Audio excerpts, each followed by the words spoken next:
ಎಲ್ಲ ನನ್ನ ಸ್ಪರ್ಧಾರ್ಥಿಗಳಿಗೆ ನಮಸ್ಕಾರಗಳು. ಇವತ್ತಿನ ಒಂದು ಕ್ಯಾಲೆಂಡರ್ ಒಂದು ಅಧ್ಯಾಯವನ್ನು ನೋಡೋಣ. ಕ್ಯಾಲೆಂಡರ್ನಲ್ಲಿ ಮೊದಲು ನಾವು ಈ ತಿಂಗಳನ್ನು ನೋಡೋಣ. ಅಂದರೆ ಯಾವ ತಿಂಗಳಲ್ಲಿ ಎಷ್ಟು ದಿನಗಳು ಬರುತ್ತವೆ, ಎಷ್ಟು ವಿಷಮ ದಿನಗಳಿವೆ ಅಂತ ನೋಡೋಣ. ಅಂದರೆ ವಿಷಮ ದಿನಗಳು ಅಂದರೆ ಹೆಚ್ಚಿನ ದಿನಗಳನ್ನು ನೋಡೋಣ. ನೋಡಲಿ ಸ್ನೇಹಿತರೆ, ಜನವರಿಯಲ್ಲಿ 31 ದಿನಗಳು. ಇವುಗಳನ್ನು ಜನವರಿಯಲ್ಲಿ 31 ದಿನಗಳು, ಹೆಚ್ಚಿನ ದಿನ ಎಷ್ಟು ಬರುತ್ತೆ ಅಂದರೆ 31 ದಿನ ಅಂದರೆ ವಾರದಲ್ಲಿ 7 ದಿನಗಳು. ವಾರದಲ್ಲಿ ಎಷ್ಟು? 7 ದಿನಗಳು. 7ರಿಂದ ಮತ್ತು ಒಂದು ತಿಂಗಳಲ್ಲಿ 4 ವಾರಗಳು. ಒಂದು ತಿಂಗಳಲ್ಲಿ 4 ವಾರಗಳು. ಒಂದು ತಿಂಗಳಲ್ಲಿ 31 ದಿನಗಳಿವೆ. ಹೆಚ್ಚಿನ ದಿನ 3. ಅಂದರೆ 3 ಯಾವ ರೀತಿ ಬರುತ್ತೆ, ಹೇಗೆ ಬಂತು ಅಂತ ನೀವು ಕೇಳ್ಬೋದು. 31 ಡಿವೈಡೆಡ್ ಬೈ 7ರಿಂದ ಅಂದರೆ 7 ದಿನಗಳು. 7ರಿಂದ ಭಾಗಲೆ ಮಾಡಿದರೆ 7ರಲ್ಲಿ 7 3 21, 7 4 28. 7 4 ಎಷ್ಟು? 28. 3 ಉಳಿತು ಸ್ನೇಹಿತರೆ. ಅದಕ್ಕೆ ನಾವು ವಿಷಮ ದಿನ,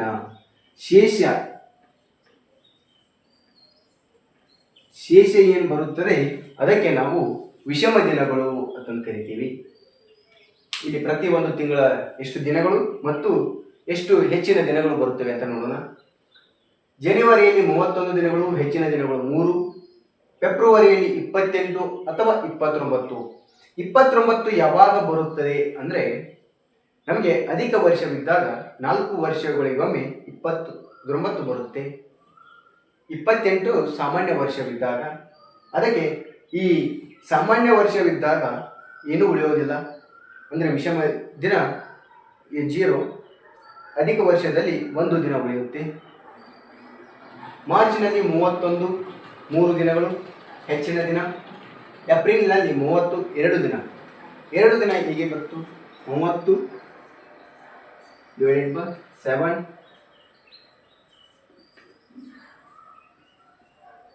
7 4 28. ವಿಷಮ ದಿನ ಎಷ್ಟು? 2. ವಿಷಮ ದಿನಗಳು ಎಷ್ಟು ಬರುತ್ತವೆ?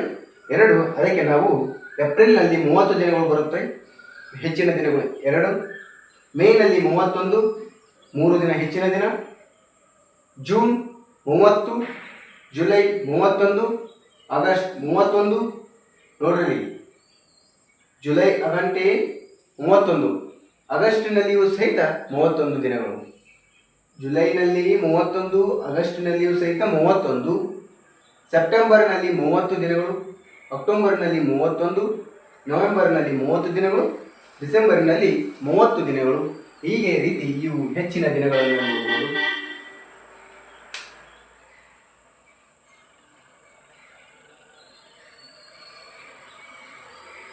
ಈ ಜನವರಿಯನ್ನು ಯಾವ ರೀತಿ ನೀವು ಅಂದರೆ ಈ 31 ದಿನಗಳು ಯಾವ ದಿನ ಬರುತ್ತೆ, ಯಾವ ತಿಂಗಳಲ್ಲಿ ಬರುತ್ತೆ, ಈ ಎಷ್ಟು ದಿನಗಳು ಉಳಿಯುತ್ತೆ ಅಂತ ನೀವು ಕಂಡುಹಿಡಿಯಬೇಕಾದ್ರೆ ಈ ರೀತಿ ನೀವು ಮುಷ್ಟಿ ಮಾಡಿ ಹಿಡಿದುಕೊಳ್ಳಿ.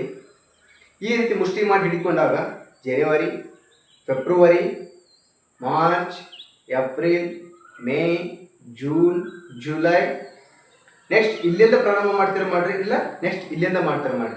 ಜುಲೈ, ಆಗಸ್ಟ್ ಸಹಿತ 31. ಅಂದರೆ ಜನವರಿಯಲ್ಲಿ ಇದು ಉಬ್ಬಿರುವಂಥದ್ದಕ್ಕೆ ನಾವು 31, ಜನವರಿ 31, ಫೆಬ್ರವರಿ 28 ಅಥವಾ 29, ಮಾರ್ಚ್ 31, ಏಪ್ರಿಲ್ 30, ಮೇ 31.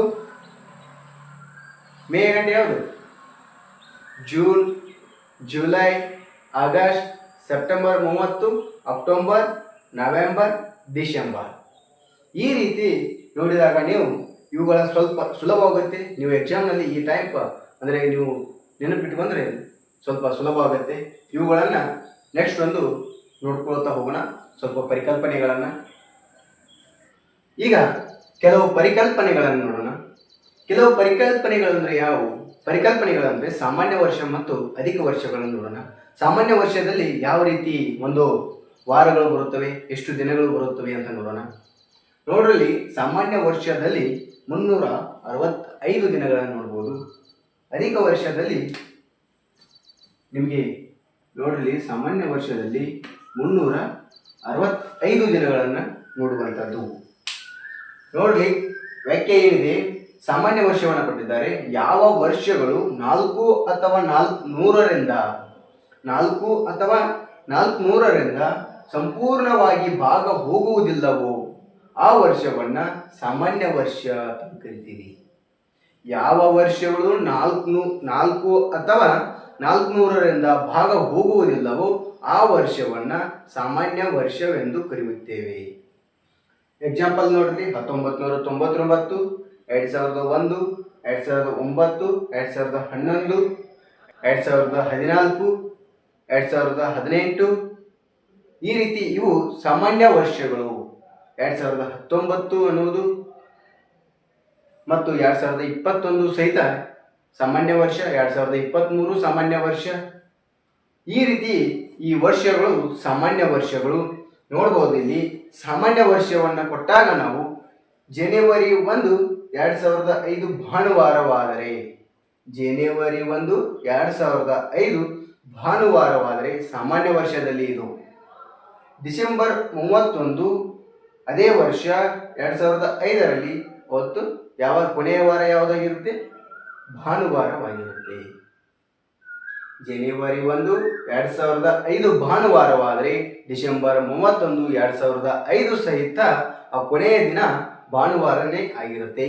ಅದೇ ರೀತಿ ಜನವರಿ 1, 2005 ಭಾನುವಾರವಾದರೆ ಜನವರಿ 1, 2006 ಮರು ವರ್ಷ ಮೊದಲನೇ ದಿನ ಯಾವ ವಾರ ಆಗಿರ್ತಾರೆ ಅಂದರೆ 1 ಹೆಚ್ಚಾಗಿರಬೇಕು. ಸಾಮಾನ್ಯ ವರ್ಷವಿದ್ದಾಗ ಸೋಮವಾರವಾಗಿರುವಂಥದ್ದು.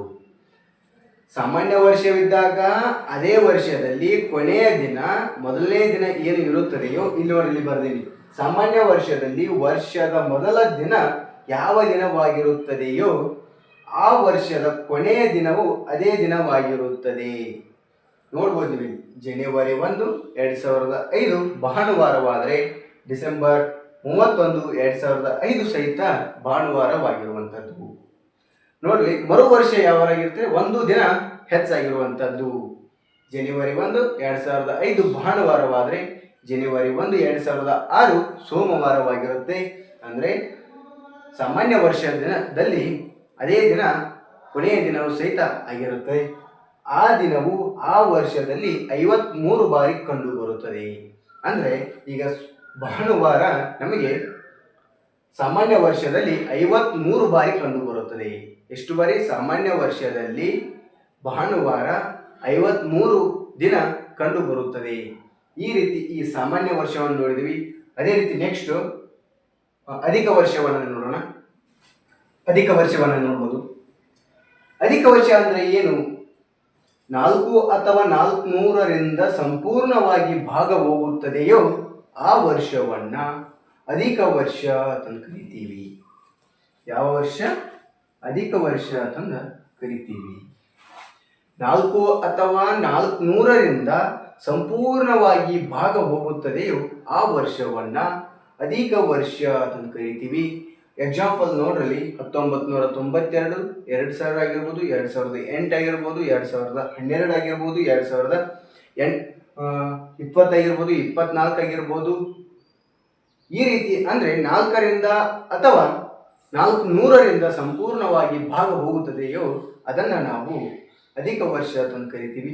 ನಿಮಗೆ ಅಧಿಕ ವರ್ಷದಲ್ಲಿ ಅಂದರೆ 12 ತಿಂಗಳಲ್ಲಿ ಯಾವ ದಿನ ಬರುತ್ತೆ ಅಂತ ನೋಡ್ಬೋದು ನೀವು. ಕೊನೆಯ ದಿನ ಮತ್ತು ಮೊದಲನೇ ದಿನ ಮತ್ತು ಕೊನೆಯ ದಿನ ಯಾವ ದಿನ ಬರುತ್ತೆ ಅಂತ ನೋಡ್ರಿ.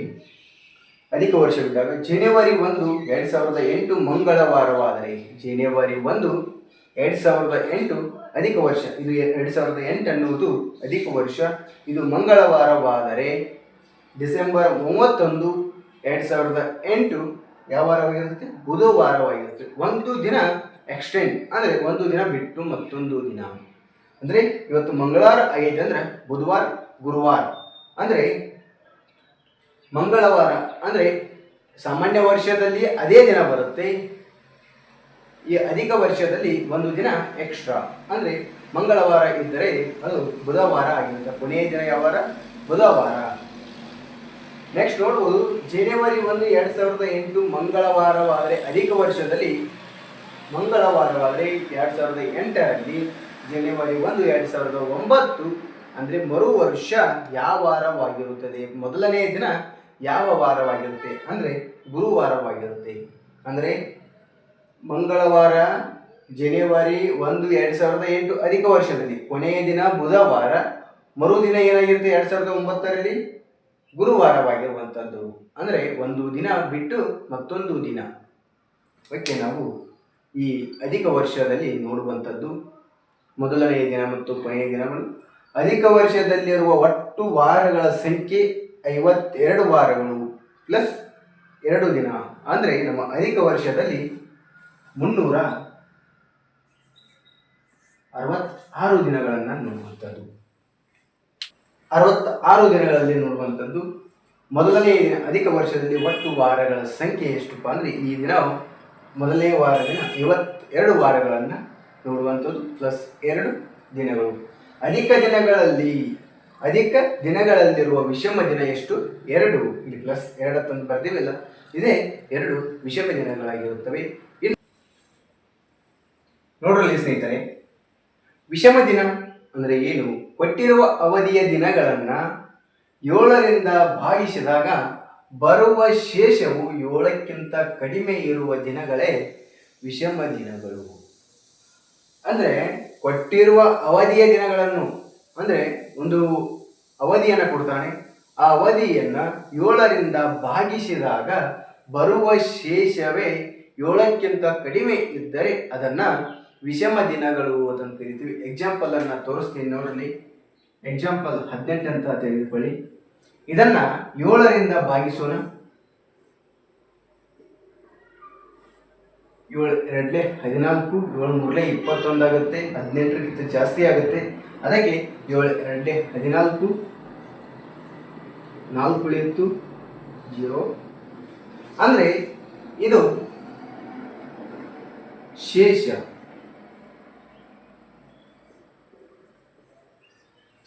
ಏನು ಬರುತ್ತದೆ ಇದೇ ವಿಷಮ ದಿನಗಳು ಅದನ್ನು ಕರಿತೀವಿ. 18ನೇ ತಾರೀಕು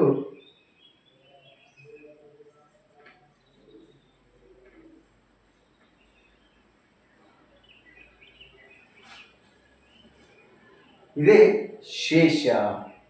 ಈ ರೀತಿ ನೋಡ್ರಿ. ಮತ್ತೊಂದು ಪ್ರಶ್ನೆ ಏನು ಹೇಳ್ತೀನಿ ನೋಡ್ರಿ. ವಿಷಮ ದಿನ ಅಲ್ಲದೆ ಅಂತ ನೋಡ್ಬೋದು.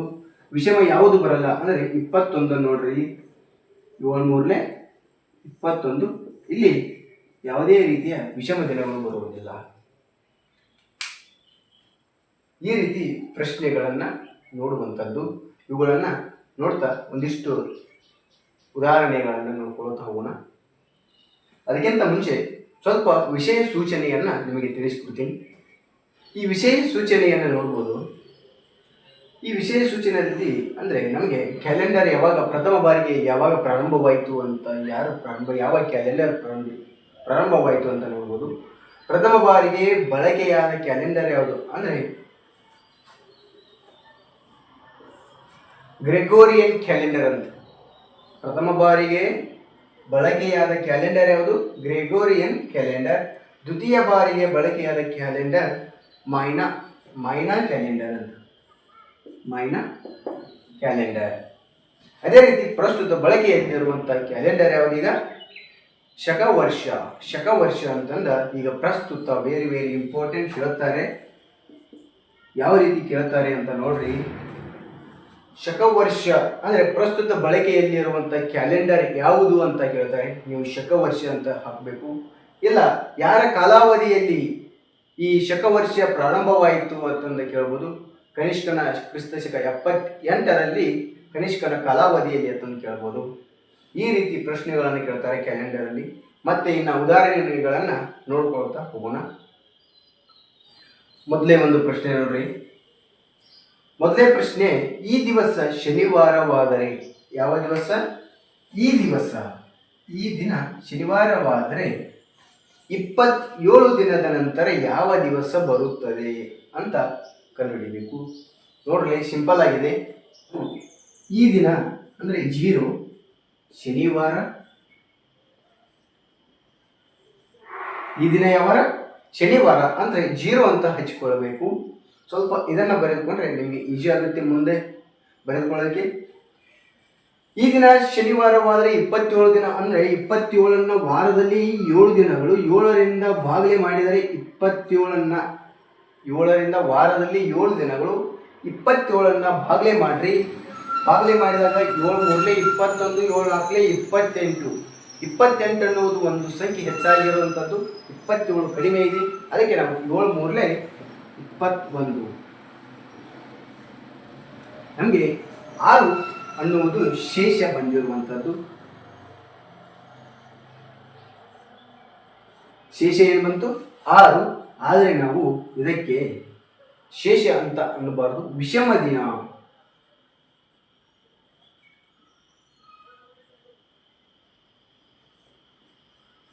ವಿಷಮ ದಿನ ಅಂತಂದ ಕರಿಬೇಕು. ಇದಕ್ಕೆ ನಾವು ಶೇಷ ಅನ್ನಬಾರದು. ಅಂದರೆ ನಮಗೆ ವಿಷಮ ದಿನ ಎಷ್ಟು ಬಂತು? 6 ಬಂತು. ಅಂದರೆ 1 2 3 4 5 6. ನಮಗೆ 6ನೇ ದಿನ ಯಾವ ವಾರ ಆಗುತ್ತೆ ನೋಡ್ರಿ. ಇವತ್ತು ಶನಿವಾರ, ರವಿವಾರ, ಸೋಮ, ಮಂಗಳ, ಬುಧ, ಗುರುವಾರ, ಶುಕ್ರ. ಅಂದರೆ ಇವತ್ತು ಶುಕ್ರವಾರ. ನಮಗೆ ಆನ್ಸರ್ ಏನು ಸಿಕ್ತು? ಶುಕ್ರವಾರ ಅನ್ನುವುದು ಈ ನಮ್ಮ ಆನ್ಸರ್ ಆಗಿರುವಂಥದ್ದು. 6ನೇ ದಿನ ಶುಕ್ರವಾರ, 27 ದಿನದ ನಂತರ. ಅಂದರೆ ಇವತ್ತು ಶನಿವಾರ, 27ನೇ ದಿನ ಶುಕ್ರವಾರವಾಗಿರುವಂಥದ್ದು. ಅಂದರೆ ಇಲ್ಲಿ ನೋಡ್ರಿ, ನಮಗೆ ವಿಷಮ ದಿನ 6 ಅಂತ ಬಂದಾಗ ನಾವು ಒಂದು ದಿನ ಹಿಂದ್ಗಡೆ ಹೋಗಬೇಕು. ವಿಷಮ ದಿನ 6 ದಿನ ಎನಿಸುವುದಕ್ಕಿಂತ ಒಂದು ಕಡೆ ಹಿಂದಗಡೆ ಹೋದರೆ ನಮಗೆ ಆನ್ಸರ್ ಸಿಗುತ್ತೆ. ಅದೇ ಶುಕ್ರವಾರ. ಇವತ್ತು ಶನಿವಾರ ನೋಡ್ರಿ, ಇವತ್ತು ಶನಿವಾರ, ರವಿವಾರ, ಸೋಮವಾರ, ಮಂಗಳವಾರ, ಬುಧವಾರ, ಗುರುವಾರ, ಶುಕ್ರವಾರ. ಅದೇ ಇವತ್ತು ಶನಿವಾರವಾದರೆ 6 ದಿನ ಅನ್ನುವುದಕ್ಕಿಂತ, 6 ದಿನ ಎನಿಸುವುದಕ್ಕಿಂತ ಒಂದು ದಿನ ಹಿಂದ್ಗಡೆ ಹೋದರೆ ಇವತ್ತು ಶನಿವಾರ, ಹಿಂದ್ಗಡೆ ದಿನ ಯಾವುದು? ಶುಕ್ರವಾರವಾಗಿರುವಂಥದ್ದು. ಅದೇ ರೀತಿ ನಮಗೆ 5 ದಿನ ವಿಷಮ ದಿನ ಬಂದರೆ 2 ದಿನ ಹಿಂದ್ಗಡೆ ಹೋದರೆ ನಮಗೆ ಆನ್ಸರ್ ಸಿಗುತ್ತೆ, ಆ ದಿನ ಸಿಗುವಂಥದ್ದು. ಅದೇ ರೀತಿ 4 ದಿನದ ಹಿಂದ್ಗಡೆ ಹೋದರೆ, ಸ್ವಲ್ಪ 4 ದಿನ ವಿಷಮ ದಿನ ಬಂದಾಗ 3 ದಿನ ಹಿಂದ್ಗಡೆ ಹೋದರೆ ನಮಗೆ ವಾರ ಸಿಗುತ್ತೆ. ಈ ರೀತಿ ಪ್ರಶ್ನೆಗಳನ್ನು ನೋಡೋದು. ಮತ್ತೊಂದು ಪ್ರಶ್ನೆಯನ್ನು ನಿಮಗೆ ಹೇಳ್ತೀನಿ. 2ನೇ ಪ್ರಶ್ನೆ. ಇಂದು ಸೋಮವಾರ 61 ದಿನ ಯಾವ ವಾರ ಬರುತ್ತೆ? 61 ದಿನದ ನಂತರ ಯಾವ ವಾರ ಬರುತ್ತೆ ಅಂತ ಕೇಳಿದ್ದಾರೆ. ಇಂದು ಸೋಮವಾರವಾದರೆ 61ನೇ ದಿನ ಯಾವ ವಾರ ಬರುತ್ತೆ ಅಂತ ಕೇಳಿದ್ದಾರೆ. ನೋಡ್ರಿ ಸ್ನೇಹಿತರೆ, ನಿಮಗೆ ಹೇಳಿದ ಹಾಗೆ 61 ಇಂದು ಯಾವ ವಾರ? ಸೋಮವಾರ. ಸೋಮವಾರ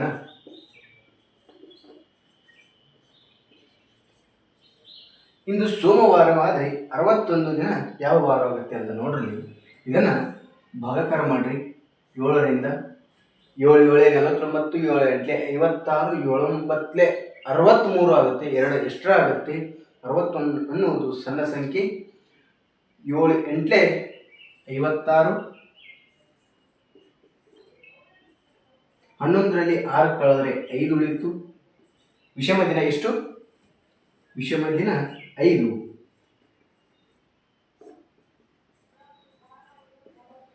ನೋಡ್ರಿ, 1 2 3 4 5. ನೋಡ್ರಿ, 5ನೇ ದಿನ ಯಾವ ವಾರ ಆಗುತ್ತೆ ಅಂತ ನೋಡ್ರಿ. ಸೋಮವಾರ. ಇಂದು ಸೋಮವಾರ, ಮಂಗಳವಾರ, ಬುಧವಾರ, ಗುರುವಾರ, ಶುಕ್ರವಾರ, ಶನಿವಾರ. ಇಂದು ಶನಿವಾರವಾಗಿರುವಂಥದ್ದು. ನೋಡ್ರಿ, ನಾನು ನಿಮಗೆ ವಿಷಮ ದಿನ 5 ದಿನ ವಿಷಮ ದಿನ ಬಂದಾಗ 2 ದಿನ ಹಿಂದ್ಗಡೆ ಹೋದರೆ ನಮಗೆ ಶನಿವಾರ ಸಿಗುತ್ತೆ ಅಂತ ಹೇಳಿದೆ. ನೋಡ್ರಿ, 1 2 3 4 5 ಸೋಮ. 5 ದಿನ ಎನಿಸುವುದಕ್ಕಿಂತ 2 ದಿನ ಹಿಂದ್ಗಡೆ ಹೋದರೆ ರವಿ, ಶನಿ. ಈ 5 ದಿನ ಎನಿಸುವುದಕ್ಕಿಂತ 2 ದಿನ ಎನಿಸಿ ಬಿಡುವುದು ಲೇಸು ಅಂತ ಹೇಳ್ತಾರೆ. ನೋಡಲಿ 5 ದಿನ ಎನಿಸಬಾರದು, 2 ದಿನ ಎನಿಸಲಿ ಈಸಿ ಆಗುತ್ತೆ. ಸ್ವಲ್ಪ ಶನಿವಾರ, ಇಂದು 61ನೆಯ ದಿನ ಶನಿವಾರವಾಗಿರುವಂಥ ಪ್ರಶ್ನೆಗಳನ್ನು ನಿಮಗೆ ಎಕ್ಸಾಂಪಲನ್ನು ಕೊಡ್ತೀನಿ.